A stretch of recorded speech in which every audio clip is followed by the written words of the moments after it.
I wanted to prioritize movement. I just couldn't stop thinking about how if my body was healthy enough to move like I wanted to. So I sat down and I was like, all right, it'd be so fun to reconnect with my childhood sport, triathlon. But no, not just do a triathlon. Bigger. What about an Ironman? Not just an Ironman. Something bigger, something even more bold. Something to reclaim autonomy over my life. In 2023, Ariana Luterman was dealing with a serious unexplained illness that left her extremely weak. This went on for a year, and sometimes she was barely able to get out of bed. One day while Ariana was sick, she decided to do something that she'd never considered to be an option. She would attempt an Ironman. If you're unfamiliar, this type of race includes a 2.4-mile swim, a 112-mile bike ride, and a 26.2-mile run. It's one of the toughest endurance events in the world, and many athletes train for years just to reach the starting line. But Ariana went from bedridden to finishing an Ironman in just 10 months, and she didn't stop there. She set her sights on the Guinness World Record for completing 6 Ironmans on 6 continents within 1 year. I'm Shelby Stanger, and this is Wild Ideas Worth Living, an REI Co-op Studios production presented by Capital One and the REI Co-op MasterCard. Ariana Luterman, welcome to Wild Ideas Worth Living. I'm excited to have you on. Shelby, I'm so excited to be here. I feel so lucky because I actually grew up going to REI. This is so nerdy of me. But every single weekend, my dad and I would go to Home Depot and REI. So the fact that this is my first in-person podcast since breaking a world record, this feels like home. Wait, I'm so curious. What would you guys do every weekend at REI? Do you really want to know? Yes. We would do the cute thing that you do when you're like 7, 8, 9, 10 and walk up and down every single aisle. Just in case they had something new, we would look at every single article of clothing. Oh, the snack section. I loved the snack section. I love the snack section too. Oh my God. The camping section. I grew up in Texas, but I was an outdoorsy kid and I just wanted to look at everything. I just wanted to be outside all the time, but I loved all the gear. I was so gear oriented. I was born to be a freaking triathlete because there's so much gear in the sport, I swear. But yeah. I love it. It's dangerous. I love it. So, first of all, thanks for coming on to the podcast and being the first podcast since your world record. Okay, so let's get into this. So, why triathlon? So, like I mentioned, I grew up in Texas. It was kind of in the middle of nowhere, and I actually started racing when I was only 7 years old. The sport practically raised me. I know, crazy. How did you get into it? Were your parents triathletes? No, actually not at all. They didn't know what a triathlon was when I started doing them. So I'll give you the full story. I was in 2nd grade, and every year we hosted, our grade hosted a all-grade running race. It was boys, girls. It was, not very far, kind of to the end of this meadow and back. But it was a big deal. All of the 2nd graders were really into this race, okay? I showed up, it was during PE. I showed up and I had completely forgotten about it. So I wore my pink Crocs. Well, naturally, I put those things in sport mode and I was ready to go. And I ran and I beat everybody. I beat all the boys. I love it. Afterwards, all the boys were like, Ariana, you cheated. Crocs must be faster than regular sneakers. And I was like, okay. They were like, we challenge you to a triathlon. So it's swimming, biking, and running. At 7, these kids knew at what 7. this was. Oh yeah, okay, these boys. Okay. They were like, no, come on, come at us. And I was like, okay, Mom, Dad, I want to do a triathlon. And they were like, what is that, Ariana? What? I was like, I think it's swimming and biking and running. So I knew how to swim. We took the training wheels off my bike and I showed up to my first race. Fell in love with it. Wait, where was this race that a 7-year-old It was at the YMCA. I love it. It was literally at the YMCA. I got 16th in my age group. I'll never forget it. And I fell in love with the camaraderie, the community. I fell in love with the fact that if you worked hard, you were in control of your own success. That time, you owned that time. And those boys ended up becoming my training partners and some of my closest friends. It's kind of full circle. San Diego is the birthplace of triathlon. It started right here, which is really cool. So So, okay, you did triathlon as a kid. You were also outdoorsy. You grew up in Texas. What else did you do? It seems like you were always just an amazing athlete. I actually wasn't always an amazing athlete. I kind of prided myself on being like jack of all trades, master of none. I was really good at triathlon, but I knew pretty early on that I wasn't good enough to go pro. I didn't have pro aspirations. I kind of wanted to use triathlon and sport as a vehicle to do other things. When I got to high school, I quit sport entirely. I went to college, I went to UNC Chapel Hill, and I was fascinated by our food system. And from like age literally like 6 or 7, I wanted to cure childhood obesity. That was like my purpose and my goal in life. I wanted to change the nutrition facts label and fix our food system. And I went to college and I studied all about that. But actually my life changed pretty drastically my senior year of college. You know, your senior year, everybody's kind of trying to figure out what's next, right? All of my friends were interviewing for jobs that they weren't really passionate about in cities that they didn't really want to live in. And you're kind of like, I guess that's what adulting is. Settling. Bummer. Okay. I started to apply for jobs, and then spring semester, my senior year, 2 of the most important people in my life passed away back to back. It was my grandma, who helped raise me, Mimi, and my best friend and soulmate, Josh. After that, I was like, screw it. I could literally die next week.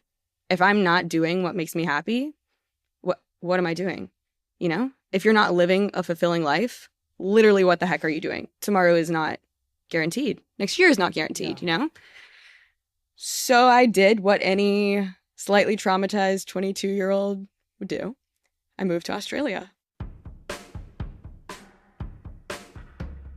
In Australia, Ariana studied at one of the top food science programs in the world, with aspirations of earning a PhD. Things started out smoothly, but after about 6 months into her time abroad, Ariana started feeling very sick. At first, she thought it was just the flu. It kind of came on like slowly at first. It was fever, chills, nausea, some vomiting. All had to do with really severe stomach distress. She went to the doctor, she tried medications, she got tested, but nothing showed up as abnormal. Weeks turned into a month, and eventually Ariana decided to return to the US. Back home, she saw specialist after specialist, but still, she says, no one could tell her what was wrong. Then about 7 months into being sick, she had a conversation with a doctor that changed everything. It's now August 2023. I went to one particular doctor's appointment that was different. You know, he came in, he sat down, he said, unfortunately, Ariana, no positive test results today. We still don't really know what's wrong with you. We're going to refer you to somebody else. You know, it was a pretty standard conversation I'd had a million times over, but he did something different. He looked at me and he said, you said you've been this sick for 7 months and you've had all these tests done, you've seen all these doctors, you've tried all these medications. I'm kind of worried about you. I went home that day and I was like, I guess it has been 7 months. You know, you kind of blindly put your faith in the medical system, assuming that somewhere, someone will tell you what's wrong, we'll figure it out, we'll fix it. I sat down and I was like, oh my gosh, what if I died? What would you do if you thought you were going to die? You know, a lot of people think about like that death row meal. They think about that friend that they never called back. They think about the family members that they never talk to anymore. That part of the world that they've always wanted to travel to, right? I mean, what would you do if you thought you were going to die? I mean, I've thought about that question a lot, so yeah. I've done a lot of it. It's a pretty deep question, like facing your own mortality. It's something that people don't really have to do very often. But when I did, for whatever reason, I didn't think about it very long because a different question popped into my mind. I was like, well, what if I lived? What would I change about my life if I lived? What would I do differently? What would I prioritize differently? Movement. Easy. Too often you don't go on that sunset walk with your friends. You don't go on that run. You make excuses not to go to the gym. I would have given anything to move my body again. Are you kidding me? It was 7 months of total stagnation and severe stomach distress. So I sat down and I was like, all right, if I got well, it'd be cool to connect with my childhood sport, triathlon again. But no, not just do a triathlon, bigger. What about an Ironman? I've never done an Ironman before. But no, not just an Ironman. Something bigger, something even more bold.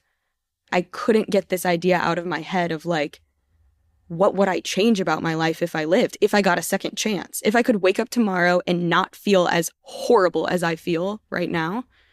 I couldn't work. I was totally unemployed. I couldn't function. I was so sick. I slept next to my toilet almost every night. It was awful. It was horrible. Yeah. But my heart was racing at the thought of a second chance of life. And so I did something wild. What'd you do? I Googled Guinness World Records in Ironman triathlons. I love it. And I found this record. 6 Ironmans on 6 continents over the span of 1 year to be the fastest female in the world to do it with a combined time. All the race times would be added together for a cumulative total time.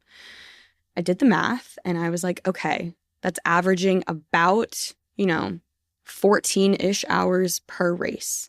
This is a test of longevity, right? Like this is 1 full year of doing 6 Ironmans. And mind you, before this, I had never run anything close to a marathon. I had never done a half Ironman. I hadn't raced a triathlon in 8 years. You basically sprint an Olympic distance. Yeah, tough. as a kid. And I was like, sick as a dog at this point. So we were dreaming big. We were dreaming bold. But people do crazy things when they have nothing to lose. And I had nothing to lose. Even though she was still quite sick, Ariana decided to apply to attempt a Guinness World Record anyway. Getting a response from Guinness can take time, and during that waiting period, Ariana's health took another turn. In November 2023, she had an unrelated surgery to remove melanoma skin cancer near her knee. The procedure left her unable to walk and completely bedridden for a month. I think that was pure rock bottom. But after not leaving my bed for who knows how long, it hit me and I was like, I'm smart. I had aspirations of getting a PhD. Maybe I can fix myself. So I tried. I started Googling. I researched every single medication ever created. I literally Googled everything under the sun. I sat down with my parents and we talked to every single family friend ever, talked to every single person that we knew. These are Ariana's symptoms. This is how long she's been feeling them. These are the foods that she can eat without feeling worse. These are the foods she can't eat. These are the doctors that we've seen. These are the tests that we've done. These are the parts of the world that she was in. And we literally just... It's crazy to even think about and say out loud. It kind of makes me emotional thinking about because It's like nobody was going to come and save me. I had to do it myself. So I worked with my parents and we came up with a plan. Based off of what we'd found online, family, friends that we'd talked to, etc., we sat down with my practitioner and we put together a plan. Now, this plan that we put together, it didn't necessarily make a whole lot of sense because we still didn't have a positive test, right? We still had no idea what I had. Yeah. But we were just kind of taking a shot in the dark. The plan that we put together cost $30,000. If somebody said $30,000 and your health would be 100% back to normal, you'd probably sell a car. You'd figure something out. Yeah. This cost $30,000 and there was no guarantee it would work. This was something that we concocted ourselves, right? So it was kind of like, yeah, that's not going to happen. Well, we appealed to insurance and we still didn't have a positive test. So there was really no guarantee that insurance would cover it. But on December 6th, 2023, my 12th month of being sick, I got a call from our insurance company and the medication that was going to cost $30,000 only cost $10,000. The exact same day, I get an email from Guinness World Record saying, congratulations, Ariana Luterman, you've been approved to chase a world record. Ready, set, go. Wow. I look my parents dead in the eyes and I'm like, you guys oh my gosh, you're going to watch me chase a world record. I'm going to get well. This is amazing. They were dying laughing. They were like, Ariana, you can't even walk down the stairs without us helping you. What are you talking about? You can't even sit down and eat like toast. Huh? And I was like, no, just watch. Just watch.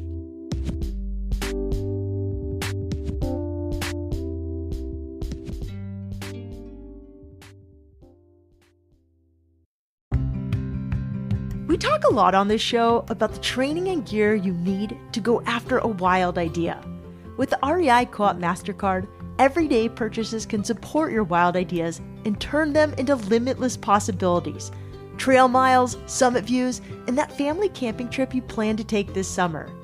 Here's how it works. Card members earn 5% in card rewards on every purchase at REI and 1.5% on everything else. Groceries, gas, your morning coffee, it all adds up. And the best part, you can redeem card rewards as soon as you earn them. That means grabbing those new trail runners you've been eyeing and keeping more cash in your pocket. It's quick and easy to see if you're pre-approved. To learn more about the REI Co-op MasterCard program, go to rei.com/MasterCard-podcast. That's rei.com/MasterCard-podcast. Terms apply.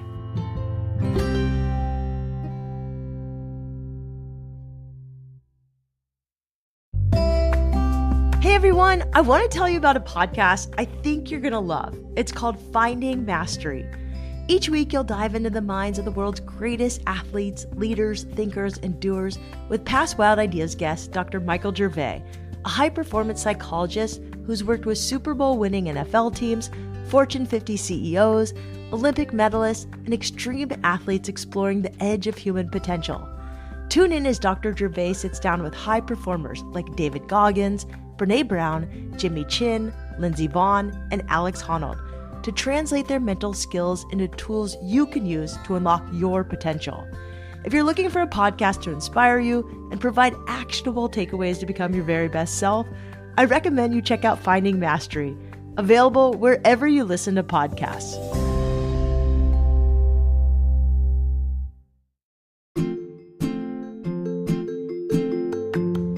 Whether you're a hiker or a trail runner, you know that no two trails feel the same. Some involve a rocky climb with switchbacks, and others are a smooth path through a forest. That's why REI Co-op has shoes built for every turn, every surface, and every mile. You'll find the latest footwear from top running brands like the new Ultra Timp 6 and the Brooks Ghost Trail, plus clothing and gear from Rabbit, Swiftland, REI Co-op, and more. REI has you covered this season, so skip scrolling through endless gear reviews and guessing which shoe is right for you. Stop by your local REI to get personally fitted or shop rei.com. REI Co-op. Run every trail.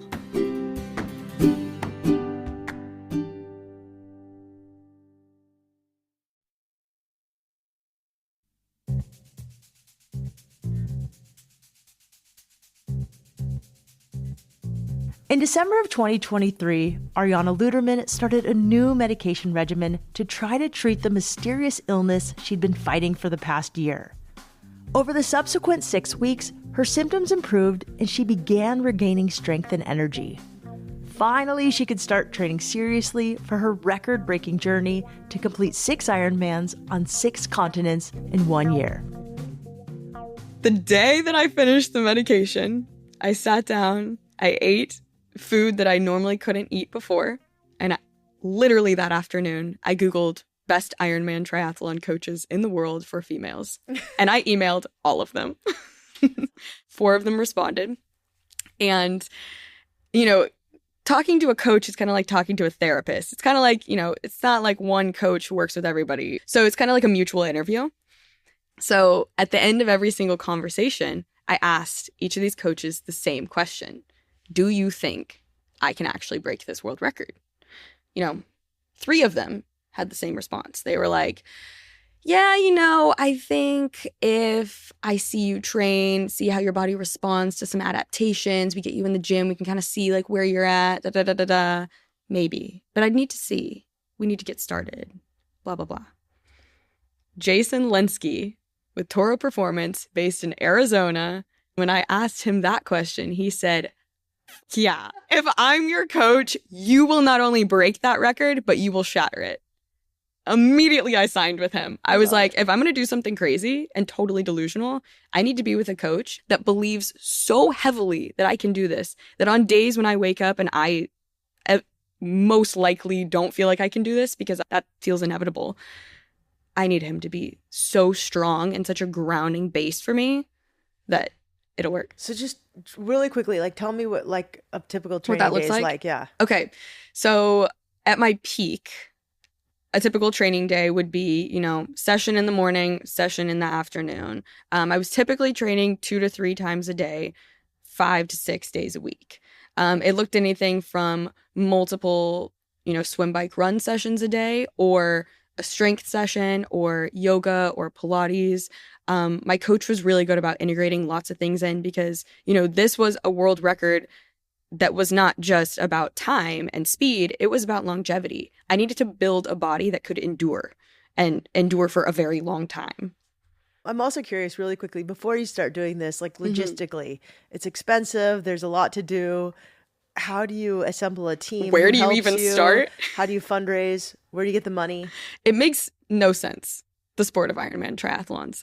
With all due respect to triathlon as a whole, it has to be the most expensive and gear-heavy sport. You don't just need something for swim and bike, but you need something for the run too. And oh, by the way, the bike that you need for a triathlon is not just a road bike, but a triathlon bike. And you can level up in all these ways, and you can minimize in all these ways. And anyways, it's a lot. I got really crafty from the beginning, like very crafty.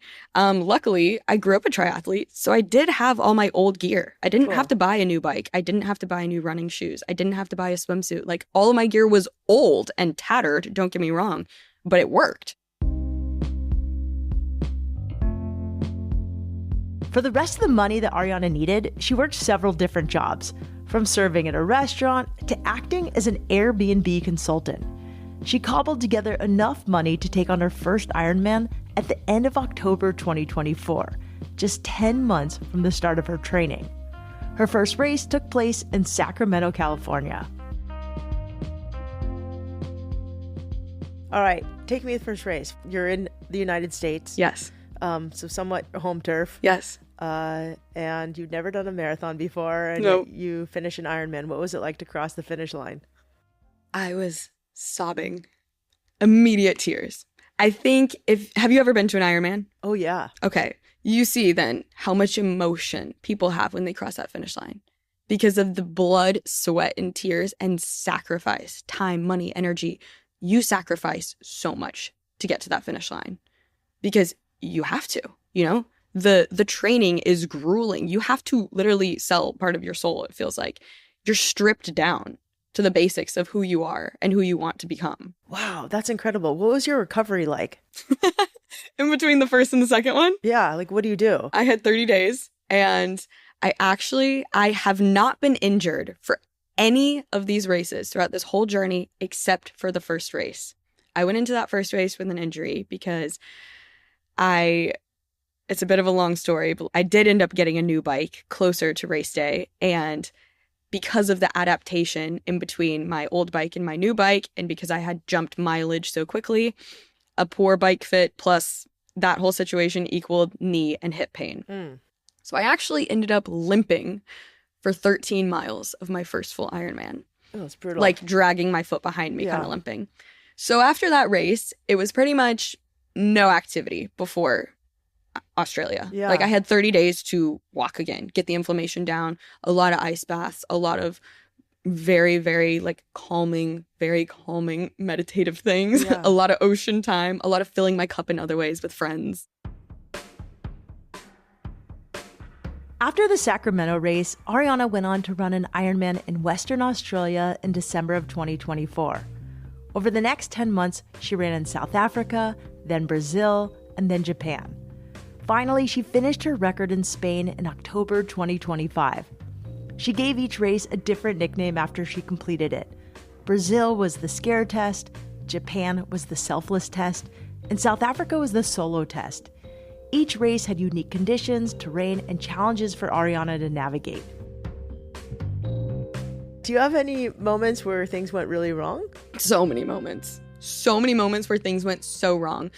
In Japan, there was a typhoon that hit Tokyo the day before. I was racing in Hakodate in Hokkaido, so it was north. So there wasn't necessarily a typhoon, but there was the remnants of a typhoon. The day before the race, the weather was gnarly. It stirred up the water. Transition was a wreck. There was mud. It was just gnarly. Race morning, luckily, it was like more clear.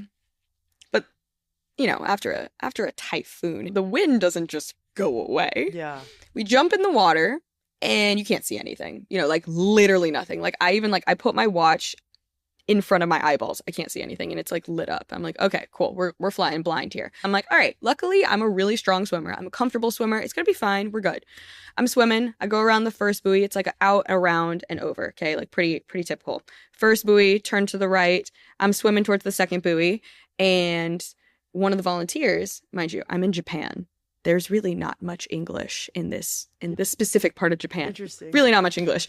This volunteer is looking at me and I'm like, going towards the buoy. And he like screams, like points to the buoy and the buoy appears to be moving. And I was like, no, I'm not. It's moving. I'm not going to the buoy. And he points and I was like, I look at this Norwegian guy who's next to me and we're both like, okay, I guess we have to go to the buoy. Like, even though it's blowing away. There were some kayakers that were going to it, so we were like, okay, they're probably gonna like stabilize it and we'll get there, go around it. Might be like a little bit longer, but it's not bad. Shelby, we track this buoy down, get all the way, I don't know, God knows how far away, look up, realize the entire race is going on so far from us, and me, this Norwegian guy, and a handful of other people had just swam so much farther out. And it was one of those moments where you're just like, oh my God, this is what's going to happen today. Okay. It set the tone for the worst race of my life. My bike. So how much extra did you end up swimming? Oh my God, 30 minutes. Ooh. 30 minutes extra in an Ironman is a lot. Okay. I know that it's a 12-hour race, but it was a lot. Part. No. Oh my God. Not a fan. The bike, my chain fell off 5 different times. Ridiculous. Everybody was having flat tires left and right. They ran out of water for part of the course. And I don't know what ended up happening, but doing an Ironman without water is another level. Yeah. That was gnarly. Did you have anything where something really funny happened? Oh my gosh. So when you're doing an Ironman, it's a long race. You probably have to go to the bathroom at some point. I knew you were going to go there. That's usually the funny line, right? Yeah. Okay. You probably have to go to the bathroom at some point in the race. Okay. Yeah. My coach always says, if you're not peeing on yourself halfway through the bike, then like you're probably dehydrated. Have you ever peed on yourself on a bike? I have. It sucks. It's for sure. It takes some like really like a lot of mental relaxation.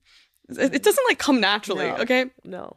All right. So I'm in Australia and I am, I didn't pee on myself for my first Ironman because I was just kind of nervous. All right. I'm like, okay, Ironman number 2, Ariana, you got this. You got to pee on yourself. Like, I guess this is part of the sport. I don't know. Shelby, I was nervous. So here I am biking and I'm like, well, I got to pee. This guy comes up next to me and tries to pass me and I look at him and I was like, hey, so I'm kind of nervous to pee. How do I do this? And I'm having a full-on conversation with this guy about peeing on a bike. And he's like, listen, it's not that hard. Let's do it together. That's so awkward. So we both peed together in unison on the bike. Love it. Homie, love him. So the last race is October 5th, 2025 in Barcelona, which is Barcelona. I don't know. Barcelona. I can't say it. When I was in Spain, like, I'm not going to lie, I got there a little bit earlier than everybody else. It was 21 days after Ironman Japan. Ironman number 6 in 12 months. I was pretty broken at that point. Like physically, I was exhausted. Mentally, I had experienced the most insane burnout of my life. And I was kind of doubting myself. I was like, how the heck am I going to do this race? I know it's the last one, but God, everything hurts. I'm exhausted. You didn't even want to really run, bike, or swim. No, you know? It's interesting. At that point, I was having a really hard time pulling from gratitude because I was like, I feel like I'm doing harm to my body. So what did you do? Well, the honest truth is I looked around and I realized 25 people had put down some serious money to fly across the world to watch me do this. If they thought I could do it, I could probably do it. So what was that like, that run? That was a hard Ironman. I don't really remember a lot of the marathon. Let's just say apparently at mile, I don't know, 10, I was screaming, "It's dark in here," to my friends because I was so in the pain cave. But I met some incredible people. That course is gorgeous. If you want to pick a European Ironman, oh, that was a beautiful, beautiful race. But at that point, how fast did you have to go to know you were going to break the record? Did you just have to complete it and you knew you'd break the record, or did you have to like kind of come in pretty fast to do it? I knew that I was going to break the record. Okay. But you had to But I kind of finish it. wanted to set. I kind of wanted to give it everything, you know? You wanted to send it. I wanted to send it. Okay. How fast did you do that one in? It was my second fastest time. Amazing. 11:56. Wow. My fastest time was still Brazil. Okay. But 11:56 is really fast. So what was it like to cross the finish line? a culmination of 643 days of chasing a goal that wasn't promised. I crossed that finish line. I sobbed at every single race, okay? Every single race, I crossed the finish line and I was in tears. That one was different. That one, I actually stopped and I just looked around and I just took it all in because I was like, this right here, I am staring down the finish chute of 643 days of unrelenting sacrifice and dedication to break a world record. And I just took it all in. That's really cool. So usually when I interview people after this big finish line, there's this kind of like come down, like a little bit. How do you feel? I mean, it's pretty soon after, so I guess you're still riding high, which is awesome. Definitely still riding high, but I also will be so transparent and say, you know, post-race blues hit different when you made something your entire identity for 643 days. Yeah. So it's not like I'm feeling low or anything like that, but I am like grappling with the who do I want to be next? Yeah. And I think now I'm just giving myself the space and the time to figure out what that thing is, because it'd be pretty easy for me to like jump into something right now. It's pretty easy for me to run 100 miles an hour towards a goal, but like I want to make sure that it's the goal that I actually want and not one that I'm just grasping for.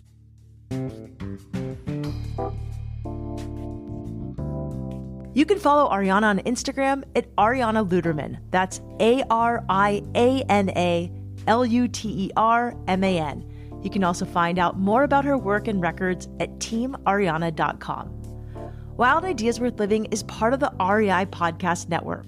It's hosted by me, Shelby Stanger, produced by Annie Fassler, Sylvia Thomas, and Sam Piers-Nitzberg of Puddle Creative. Our senior producer is Jenny Barber. Our executive producers are Paolo Motola and Joe Crosby. Thank you again to our partner, Capital One, and the REI Co-op MasterCard. As always, we love it when you follow the show, take time to rate it, and write a review wherever you listen. And remember, some of the best adventures happen when you follow your wildest ideas.